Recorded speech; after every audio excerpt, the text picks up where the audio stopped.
And we start with that developing story dominating the news today. Colts owner Jim Irsay walking out of jail just over 3 hours ago after his arrest late last night in Carmel. The mugshot of Jim Irsay and video from inside the jail as he was being booked in Noblesville. Irsay is accused of driving under the influence and illegally having prescription drugs in his vehicle. Good evening, everyone. Todd Connor has the night off. We've been tracking the Irsay arrest since early this morning. And that includes big questions like what exactly happened, what lies ahead for the Colts owner, and what does this mean for the city's hopes of hosting the Super Bowl?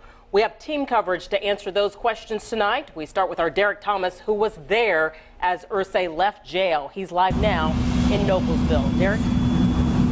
Irsay seemed very unsteady as he emerged from jail. That was at 1:30 this afternoon. With some prompting, he made a brief comment. You feel okay, Jim? Guys, I'm not going to comment right now. Thank you. 54-year-old Jim Irsay is now free on $22,500 bond. This is video of the handcuffed Colts owner during the booking process. He is charged with operating while intoxicated, a Class A misdemeanor, and 4 counts of possession of a controlled substance, Class D felonies. During the inventory of Irsay's vehicle, multiple prescription drugs were found in pill bottles. Police say Irsay was pulled over at 11:41 p.m. in the 13,000 block of Horse Ferry Road. They say he was driving at a slow rate of speed and failed to signal a turn.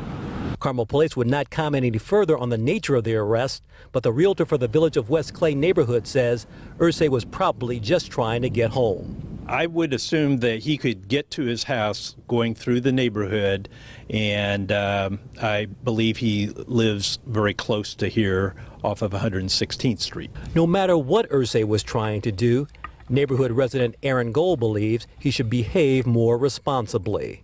Everybody makes mistakes, but when you're high profile, you have to live up to that name, and he should probably be a little more careful.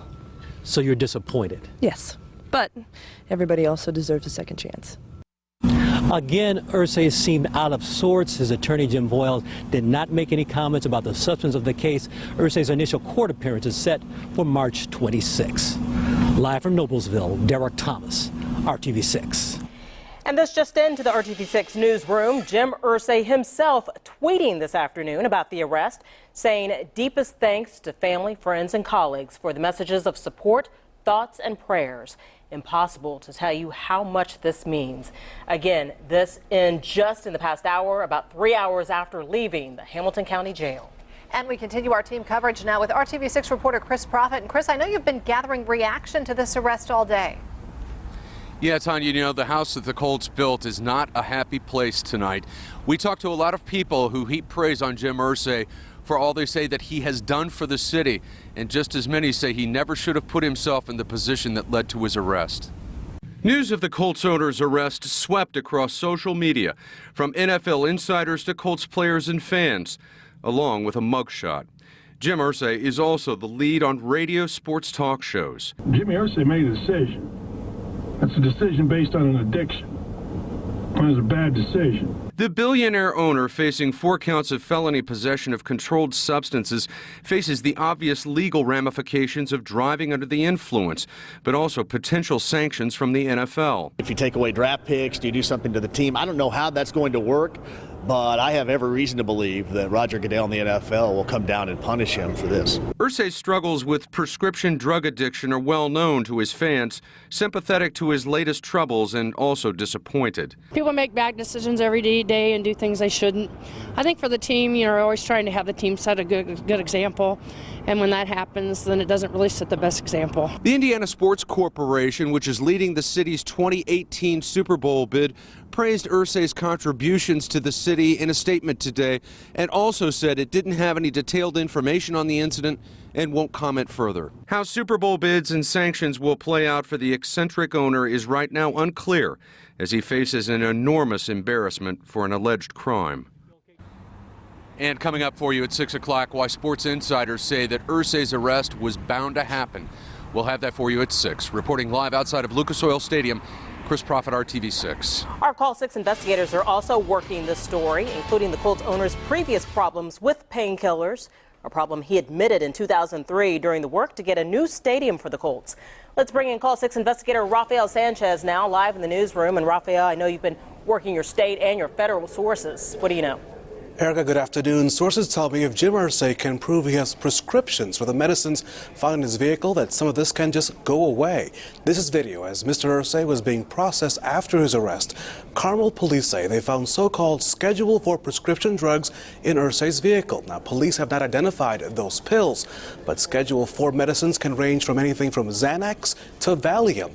In 2003, Irsay spoke to RTV6 about his back injury, which contributed to his addiction to painkillers.